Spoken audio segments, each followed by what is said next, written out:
Losing a loved one is painful, but it's something we all must go through. The pain never truly goes away, but you learn to slowly live with it and eventually adapt to the loss.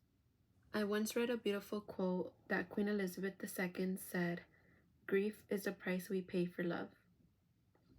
The pain and emptiness we feel after a loss is proof of the love we felt for that person. Have you ever felt like the pain after losing a loved one will never get better? Or have you felt like you won't ever be able to be happy again without that person? I'm sure many people have thought and felt the same thing, myself included, have felt empty without my uncle. I always thought that when someone loses someone, it would hurt, but it wasn't until I experienced it myself that I realized just how bad it hurts. I also used to see my uncle at every party there was, or him calling me on my birthday just to congratulate me. He was truly my favorite person in the world, and I cherished every moment I spent with him. After he passed away, I felt empty and I felt like I would never get better or be happy again. Now I'd like to share with you all what I learned after losing my uncle in 3 points. Explaining how it affected me, accepting the emotions that came with the loss, and how I adapted to the absence of my loved one. A loss affects everyone in different ways, so I'd like to share with you all how it affected my life both mentally and physically. After losing my uncle, I shut myself down from everyone, including my family. I became less social towards my friends and I didn't go to school because of how much I was grieving. I also fell behind on school and I almost didn't graduate. I couldn't focus on anything or do the things I loved anymore because of how much I was grieving. I also changed physically. I wouldn't leave my room and I would barely eat or not eat at all. I stopped taking care of myself because of how bad I felt, and I also lost weight and I couldn't leave my bed anymore. I kept replaying the memories of my uncle and I would cry anywhere, even at school. It was too painful to even remember beautiful moments with him.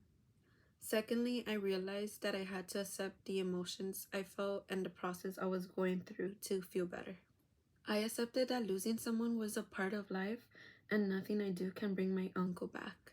And I know it sounds harsh, but it was a truth I had to face. I also learned that feeling angry and guilty was normal after losing someone. It's normal to feel angry because you don't understand why this person passed away or why they couldn't stay any longer. I also accepted that I felt guilty because I felt as if I could have done much more for them. I also accepted that it's okay and healthy to cry.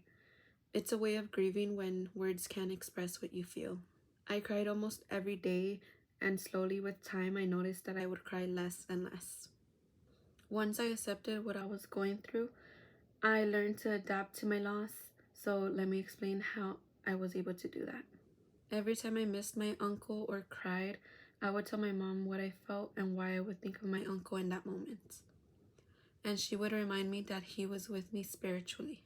I remind myself the same thing every day before entering class, and it helps me motivate myself. I also realized that my uncle wasn't suffering on this earth anymore and that he is in a better place now. Knowing that he is resting now made me realize that I can remember him without feeling any guilt. I also learned that it's okay to move on and be happy again, but it doesn't mean I'm forgetting him. I realized that I can't stay in the painful part of my loss for the rest of my life because I know my uncle would want me to be happy again. Going through a loss is something we all must face at some point in life, but it's something you can learn to adapt to just like I did. It was a hard process to go through, but I learned to adapt to the loss of my loved one by explaining how it affected me, accepting the emotions that came with the loss, and how I adapted to the absence of my loved one. We all must face lessons throughout our life, but it's important to accept it and to also learn from them.